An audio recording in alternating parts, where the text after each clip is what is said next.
Hi guys, ഇന്ന് നമ്മൾ കാണാൻ പോകുന്നത് ആൻ ഇൻക്യൂറബിൾ കേസ് ഓഫ് ലവിന്റെ രണ്ടാമത്തെ എപ്പിസോഡാണ്. കഴിഞ്ഞ എപ്പിസോഡിന്റെ അവസാനത്തിൽ നമ്മൾ കണ്ടത് നാനയും ടിറ്റോയും നെയ്ബേഴ്സ് ആണെന്ന് അവർ തിരിച്ചറിയുന്നവരെയാണ്. പിന്നീട് ടിറ്റോയുടെ അടുത്ത് വന്ന് ഒരു ഗേള് ക്ലോസ് ആയിട്ട് പെരുമാറുണ്ടാവും. അപ്പോൾ നാന ആകെ ടെൻഷനാവും, ഇവന് ഗേൾ ഫ്രണ്ട് ഉണ്ടോ എന്ന് വിചാരിച്ചിട്ട്. എന്നിട്ട് അവൾ നല്ല വിഷമത്തിലാവും. ഇനി എന്താ ചെയ്യാന്നൊക്കെ അവൾ വിചാരിക്കും. അവൾ എന്നിട്ട് റൂമിൽ പോയിട്ട് മാറ്റി വെച്ച അവന്റെ ഫോട്ടോയും ആ പൂച്ചക്കുട്ടിയുടെ കീ ചെയിനും എടുത്ത് നോക്കും. അത് നോക്കി അവൾ വിഷമിച്ചിരിക്കും. ആ സമയത്താണ് പുറത്തു നിന്ന് ഒരു സൗണ്ട് കേൾക്കുക. ആരോ വാതിൽ തട്ടുമായിരിക്കും. അപ്പൊ അവൾ വേഗം ചെന്ന് വാതിൽ തുറന്നു നോക്കും. അത് ടിറ്റോയുടെ കൂടെ കണ്ട ആ ഗേള് തന്നെയായിരിക്കും.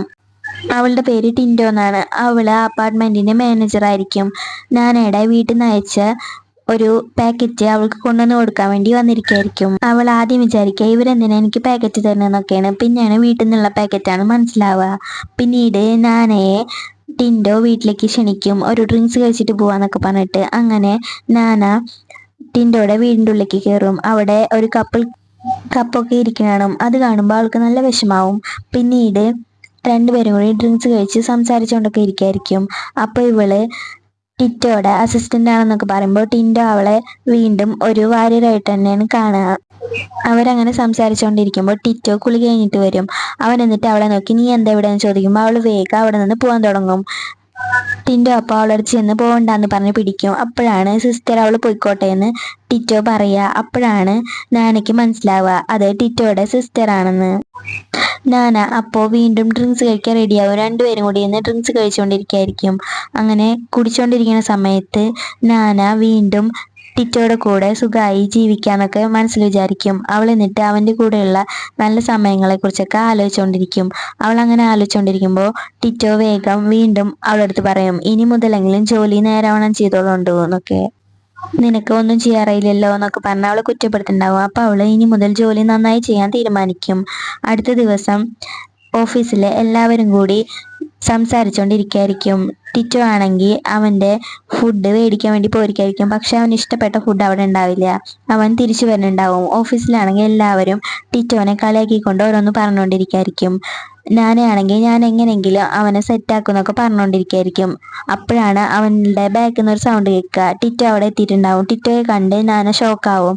നീ എന്താ ഇവിടെ പറയണെന്ന് ടിറ്റോ അപ്പോൾ അവളടുത്ത് ചോദിക്കും. നീ എന്താ ഇവിടെ പറയുന്നതെന്ന് ടിറ്റോ നാനടുത്ത് ചോദിക്കുമ്പോൾ അവളൊന്നുമില്ല എന്ന് പറയും. എന്നാൽ എൻ്റെ കൂടെ ജോലിക്ക് വാന്ന് പറഞ്ഞിട്ട് ടിറ്റോ അവളെ കൂട്ടിക്കൊണ്ടുപോകും.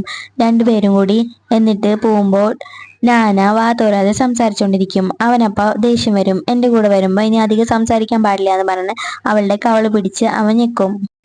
പിന്നെ കന്ത എന്ന് പറയുന്ന ഒരു പേഷ്യൻറ്റിനെ കാണാൻ വേണ്ടിയിട്ടാണ് അവരവിടേക്ക് പോവുക. അങ്ങനെ അവിടെ പോയി നോക്കുമ്പോൾ അവൻ ഫുഡൊന്നും കഴിച്ചിട്ടുണ്ടാവില്ല. ഫുഡൊക്കെ ബാക്കി വെച്ചിട്ടുണ്ടാവും.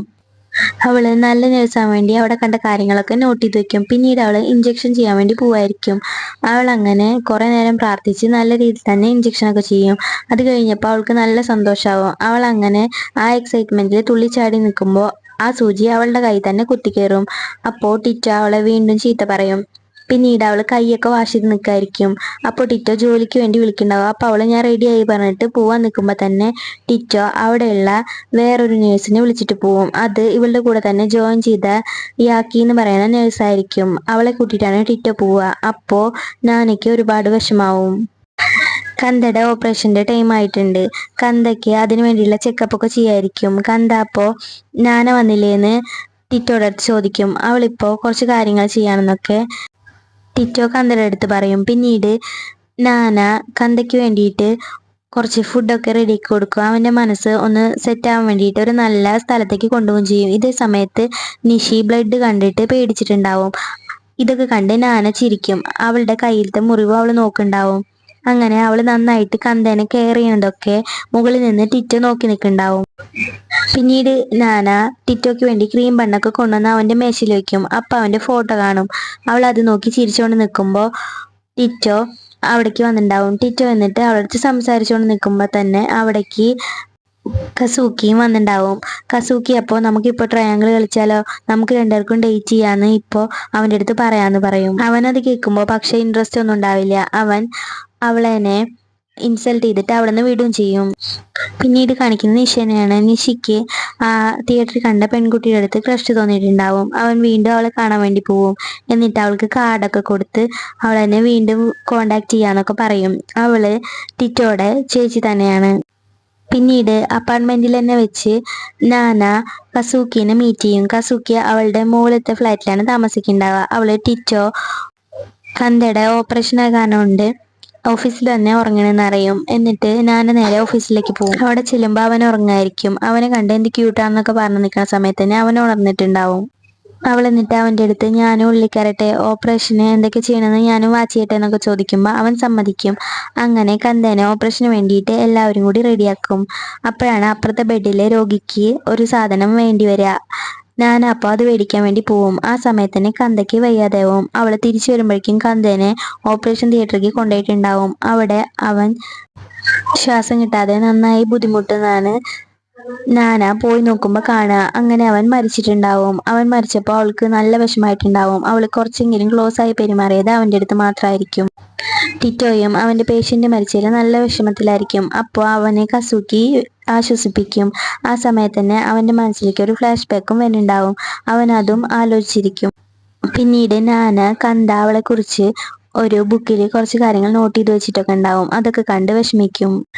ടിറ്റോ ആണെങ്കിൽ ഓഫീസിലേക്ക് വരുമ്പോൾ നാനയെ കാണില്ല. അപ്പോൾ അവളുടെ ഡയറി നോക്കും. ഡയറിയിൽ കന്തനെ കുറിച്ചായിരിക്കും എഴുതിയിട്ടുണ്ടാവുക. അതൊക്കെ അവൻ വായിക്കും. അപ്പോഴേക്കും അവൾ അവിടേക്ക് വന്നിട്ടുണ്ടാവും. അവന് മനസ്സിലാവും അവൾക്ക് കന്ത മരിച്ചതിൽ നല്ല വിഷമമുണ്ട് എന്നുള്ള കാര്യം. അങ്ങനെ നൈറ്റ് ആയിട്ടുണ്ടാവും. ജോലിയൊക്കെ കഴിഞ്ഞ് നാന വീട്ടിലേക്ക് എത്തുമ്പോൾ ഡോറിൻ്റെ അവിടെ വെച്ച് തന്നെ നാനയുടെ ബോധം പോയിട്ടുണ്ടാവും. അപ്പോഴേക്കും അവിടേക്ക് ടിൻറ്റോ വന്ന കാരണം കൊണ്ട് അവൾ രക്ഷപ്പെട്ടിട്ടുണ്ടാവും.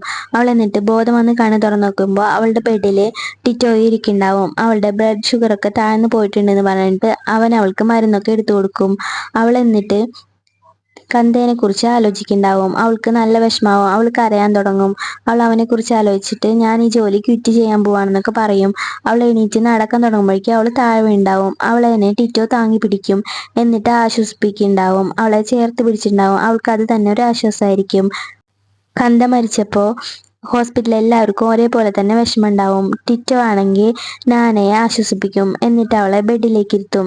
അവളുടെ അടുത്ത് പറയും നീ ജോലി ക്വിറ്റ് ചെയ്യേണ്ടെന്ന് ആവശ്യമില്ല, നന്നായി തന്നെ ജോലി ചെയ്യണം എന്നൊക്കെ. അപ്പോൾ നാന അവൻ്റെ അടുത്ത് എന്തിനാ എന്നെ വെറുതെ പിടിച്ചിർത്തണം, ഞാൻ ഈ ജോലി ക്വിറ്റ് ചെയ്യുമ്പോൾ എനിക്ക് ഇങ്ങനെയുള്ള വിഷമങ്ങളൊന്നും താങ്ങാൻ വയ്യ എന്നൊക്കെ പറയുമ്പോൾ അവൻ ജോലി ചെയ്യണമെന്ന് പറയും. എന്തിനാ എന്നെ പിടിച്ചിർത്തണമെന്ന് വീണ്ടും അവൾ ചോദിക്കുമ്പോൾ നീ എൻ്റെ ടീമിലല്ലേ, നീ എൻ്റെ കൂടെ തന്നെ വേണമെന്ന് പറഞ്ഞിട്ട് അവൻ അവിടെ നിന്ന് പോവും.